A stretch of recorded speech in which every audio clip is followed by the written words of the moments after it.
Feliz sábado para todos y todas. Que la paz del Señor esté en cada uno de ustedes, mis hermanos, mis hermanas.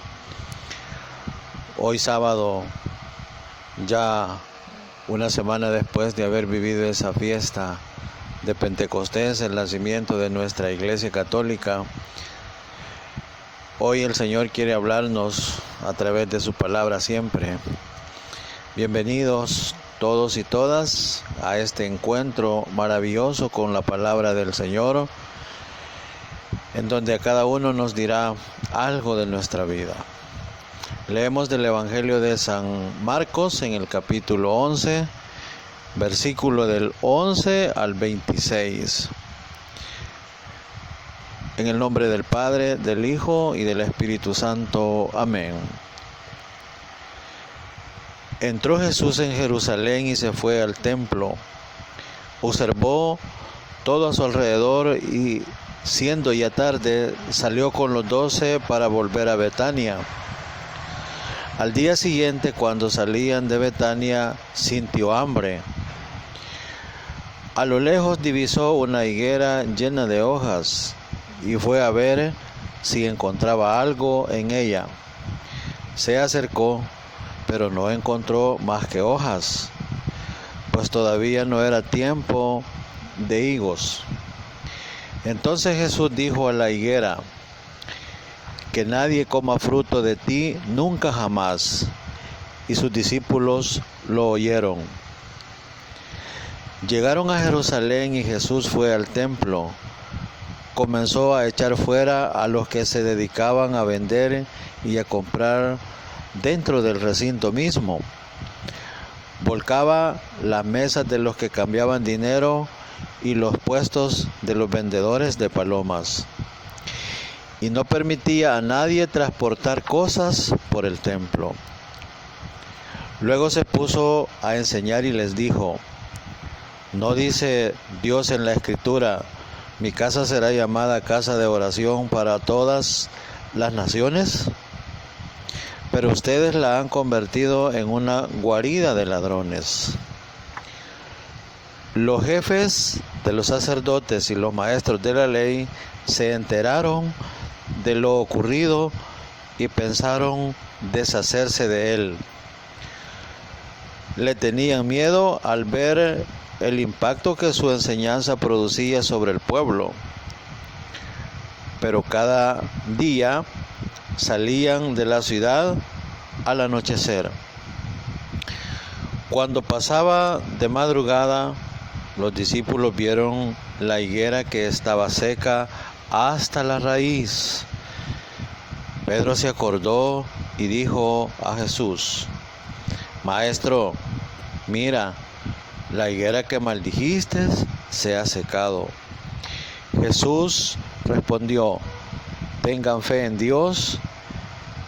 Yo les aseguro que el que diga a este cerro: levántate de ahí y arrójate al mar, si no duda en su corazón y cree que sucederá como dice, se le concederá. Por eso les digo, todo lo que pidan en la oración, crean que ya lo han recibido y lo obtendrán. Y cuando se pongan de pie para orar, si tienen algo contra alguien, perdónenlo, para que su Padre del cielo les perdone también a ustedes sus faltas. Lo proclamado, mis hermanos y hermanas, es palabra del Señor. Gloria y honor a ti, Señor Jesús. En el nombre del Padre, del Hijo y del Espíritu Santo. Amén.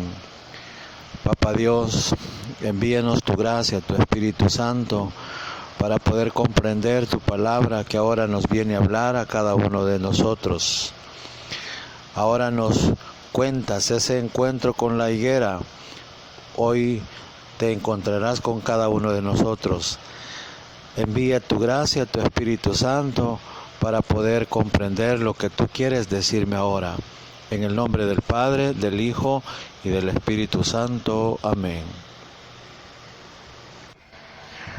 Hoy, mis hermanos, como acabamos de leer, el encuentro de Jesús con sus discípulos y la higuera, la cual observa y acude a ella para buscarle frutos.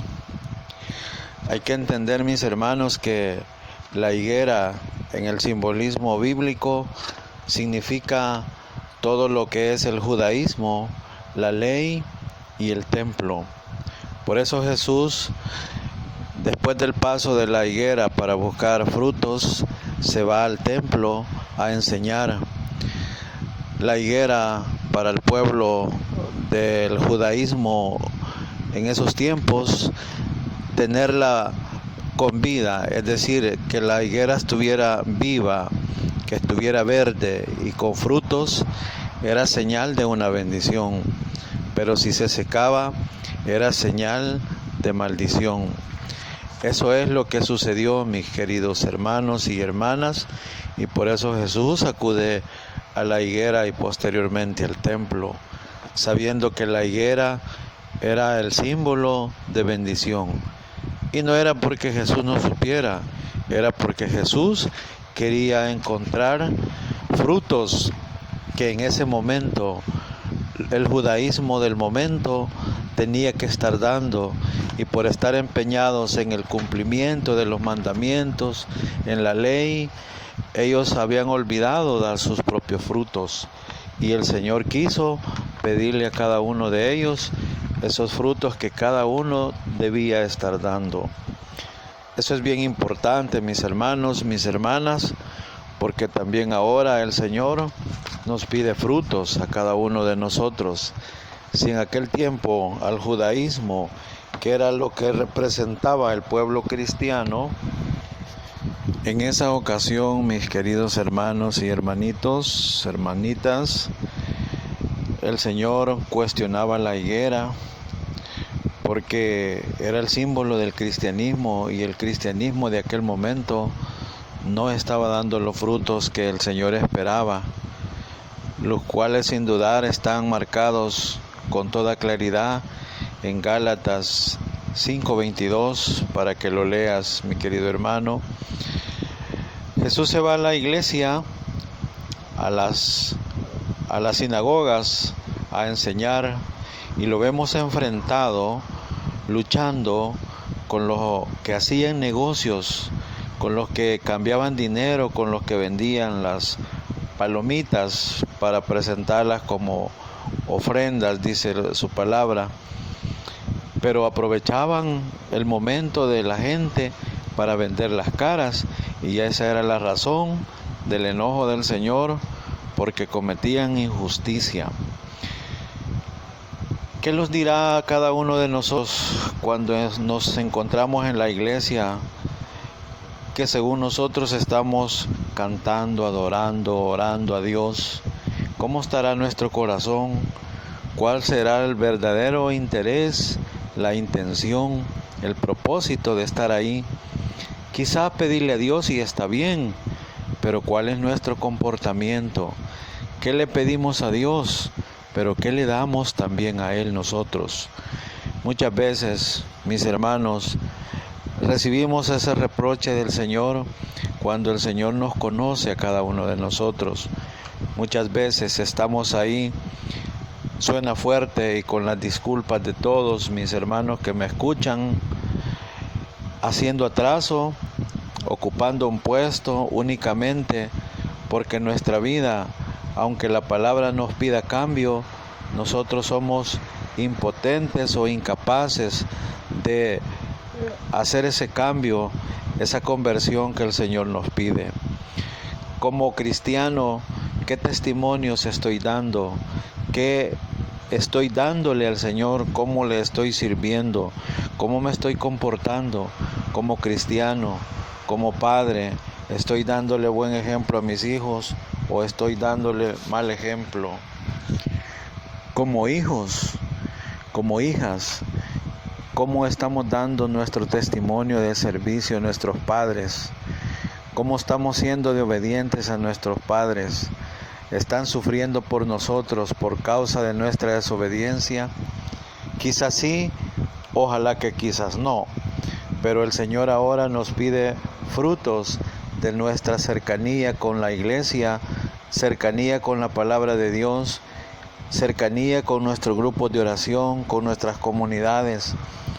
Fruto de esa cercanía debemos de dar cambios, debemos de dar frutos del servicio, de amor, de comprensión, de perdón, de unión, de unidad entre hermanos, entre grupos, entre apostolados, entre parroquias. Debemos dar ese ejemplo para que el mundo crea, nos dice San Juan en uno de sus capítulos 17, para ser más puntual. Mis hermanos, mis hermanas, muchas veces nosotros estamos ahí y no damos fruto, como decía San Juan Bautista, frutos de una verdadera conversión. Analicemos, mis hermanos, cómo estamos cada uno de nosotros en ese caminar con el Señor o tras sus pasos. Una verdadera realidad que pasa en nuestra iglesia y en muchas iglesias, pero más fijándonos en la de nosotros como Iglesia Católica. Muchas veces, mis hermanos, es doloroso decirlo, reconocerlo, pero nuestras iglesias parecen más un lugar de desfile de modas, de maquillajes y no de verdaderos frutos de conversión. ¿Por qué se van muchos hermanos? Quizás porque se sienten incomprendidos, quizás porque se sienten criticados por nosotros mismos. El perfeccionismo que muchas veces argumentamos como miembros, como seguidores del Señor y como servidores en la iglesia, nos hace muchas veces cometer graves errores, que nos fijamos en todos menos en nosotros. ¿Cómo estamos tratando a nuestros hermanos? Estamos aprovechando nuestra representación jerárquica de servidores para marginar, para sentirnos con un perfeccionismo, y eso nos hace desplazar a nuestros hermanos, marginarlos. Muchas veces nos podría suceder si es que no nos está sucediendo, y hay que tener mucho cuidado, mis hermanos, en el servir a Dios, porque hoy el Señor viene a preguntarnos, viene a cuestionarnos cuáles son los frutos de nuestra entrega, de nuestro servicio. Los frutos del Espíritu Santo, como ya decía anteriormente, están bien descritos en Gálatas 5:22, en donde dice que es amor, paz, alegría, comprensión, mansedumbre y muchos más. Examinemos a la luz de su palabra si eso está en nosotros, si verdaderamente hemos resucitado con el Señor o verdaderamente el Espíritu Santo vino a nosotros en esa fiesta de Pentecostés que hemos vivido. Que la gloria y la alabanza sea para nuestro Dios. Alabado sea Jesús. Pidamos al Señor que nos conceda su gracia para poder convivir, compartir y anunciar, dar testimonio de lo que el Señor nos ha enseñado en nuestra vida. En el nombre del Padre, del Hijo y del Espíritu Santo. Amén. Papá, danos tu gracia, tu amor, tu misericordia para poder testificar ese amor que tú nos has regalado, que nos has compartido en cada uno de nosotros. Bendice a cada hermano, a cada hermana que está escuchando o que escuchará este video en alguna parte del mundo. Que el Señor te guarde, te bendiga, te proteja y te cuide y nos regale su gracia para, como dice el canto, para llegar al cielo. Muchas gracias, Dios, bendito seas, alabado seas. Bendice a cada uno en cualquier parte del mundo que nos está escuchando, que nos está viendo. Mis hermanos, si te ha gustado mi pequeña y humilde reflexión, compártela con tus contactos, en tus grupos, para que también les llegue a cada uno de ellos esta buena noticia de salvación. En el nombre de Jesús, amén y amén. En el nombre del Padre, del Hijo y del Espíritu Santo, amén. Alabado sea nuestro Dios.